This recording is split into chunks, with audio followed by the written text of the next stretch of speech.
Hi guys, welcome to ARTIMORE.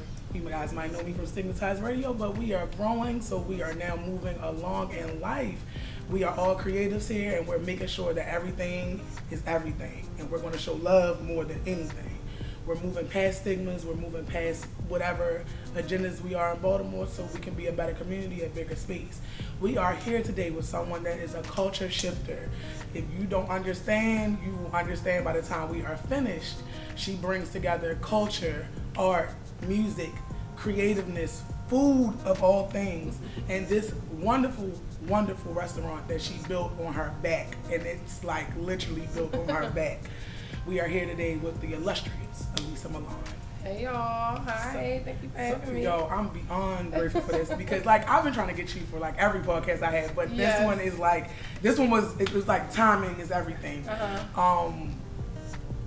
We're gonna begin an origin story, like you know, we say it a lot, but your origin story. How did you start, cooking, and how did you start doing empanadas? Because you are solely focused on empanadas as an empanada lady. Yeah, it started as a bet. It was 2017. Somebody bet me that my food wasn't good enough to make money off of. Right. Popped up, sold the empanadas, broke even that time, but I knew I was in the game. I just changed my numbers around. And I've been flipping empanadas ever since. Y'all talking about DoorDash and Grubhub. Yeah. How do you balance culture, because your family's from New York, correct? Yes. So how do you balance culture of knowing that your origin somewhere is in NYC, but you're blending what you learned and grew up in Baltimore because you've been here since you were really young? Yeah. I definitely feel like my culture is kind of like a melting pot with my mother being Puerto Rican, my father being black, my grandparents on my mother's side are from Puerto Rico, my parents were both raised in the Bronx. I'm a Baltimore girl. Right. I've been here since I was 8 years old. Right. Like I'm a Baltimore girl, period. So I think just fusing all of that was easy because it's literally who I am. Right. All of these things made me. So emphasizing that with the culture in this community was more just about translating the Puerto Rican culture that was familiar to me, that I think Baltimore didn't really know. Yes, and that's another thing. Even though we are like almost jokingly the little New York, there's certain emphasis that New York has, like Chinatown, and y'all definitely have a big Latin culture that we know it's here, but y'all don't have y'all own like sections and stuff like that of that nature. Yeah. So I'm glad that you were able to do that because, like you said, I was one of the people in there with the bat. So I'm just really proud to see that you grew past that. What do you do in the community, not just with empanadas? How do you, fuse, getting people in the door and things of that nature? Because I know it's hard being a young business owner, trying to make sure that people get in the door. That is literally the thing in Baltimore, trying to make sure people are willing to come out. People love your food, but what's the draw? Yeah. I think the first thing is my team. Like, it really starts internally. So, like, I hire people in the community. I employ people in the community, empower. With youth works, with mentorships with the kids, the chefs, second chance hires, people that have records or been locked up and may not be offered certain opportunities. So I think the team is first because people come in and feel that. They bring in their people and then they show up and go hard for me. And then outside, I really just believe my strength is in my collaborations. Right. I say yes. My team tells me all the time, like, girl, stop. Everybody that asks you can't say yes. Yes. But I do. Like, they want to collaborate and do this and do that. I have the space. Let's use the space. Let's activate.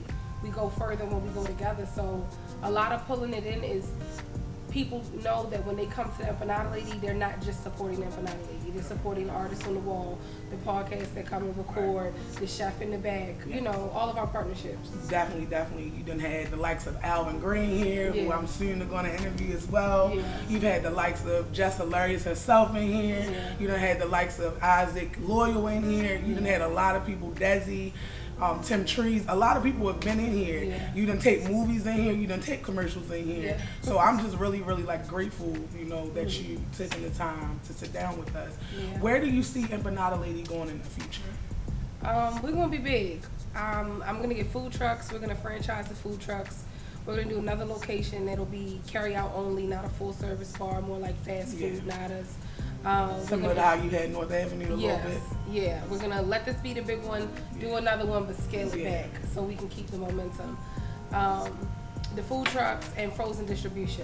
Okay. So we're gonna work on getting them in the markets, other restaurants, selling them wholesale. So, what would you say to little Elisa?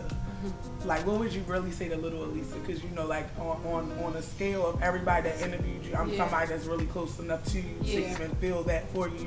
What would you say to little Elisa, especially, you know, being a Cancer and all that? Like, what would you say to her if you could talk to her, especially, like, the worst possible time in your life? Like, what could you say to her right now? Like, because keep going forward is all. Like, I hug you almost every time I see you. I love on you. I love you. I got my own little nickname for you. Everybody don't know.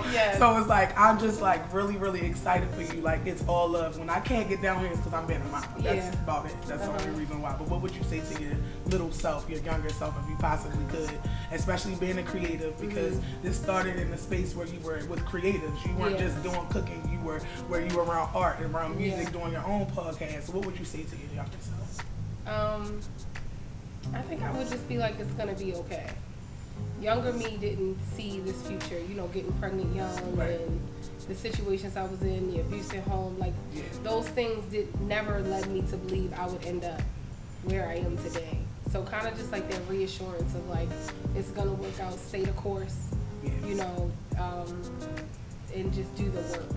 Because it's a lot of work. Like, it's just like, if I did the work on myself to heal from the childhood stuff, and then doing the work in the business to make sure that that's coming to life, just like stay the course, keep going, you know, and it's gonna be, it's just that reassurance of it's gonna be okay. Yeah, and sometimes it's like, everybody get that little question, it's like, but you got 5 minutes to talk to yourself. You can't tell yourself, you know, all 10, 15, 20 years it's gonna happen. But just from, you know, being me, I love you. I love the fact that you are gonna be okay. I definitely love the fact that you were always that person that made sure that you cared about me and the 20 other people that tell you that we love you versus the other people that don't. I'm very proud of you. I'm proud that you're reaching back to our community. I'm proud that you are a mother at the illustrious BDS with my kids. But we have a lot more in common than not. Happy early birthday. Thank you. We're definitely going to be showing this by then. And thank you guys for joining ARTIMORE. We will have more to come. We will definitely, probably when we rent this place, I'll be taking it here more often than not, because it's definitely from the art on the wall to the art in her hands. She definitely does her thing with the empanadas. We'll definitely be back to taste out our food, because we got to make sure we have all the credits for that. But she has empanadas, like, what is it, 100 now on different flavors? No, 30? No. It's 11. Oh, it's 11 of the flavors. It's 11 of the flavors. So we selling them by hundreds, right? But no, she has 11 on the flavors. But what I was getting at, that she has everything from sweet to savory. So if you want an empanada for a snack, you can have it for a snack. If you want it for a plate, you can have it for a plate. I'm definitely proud of her. Like I said, from, you know, the museum all the way to, you know, the art gallery to Motor House, she's been doing her damn thing.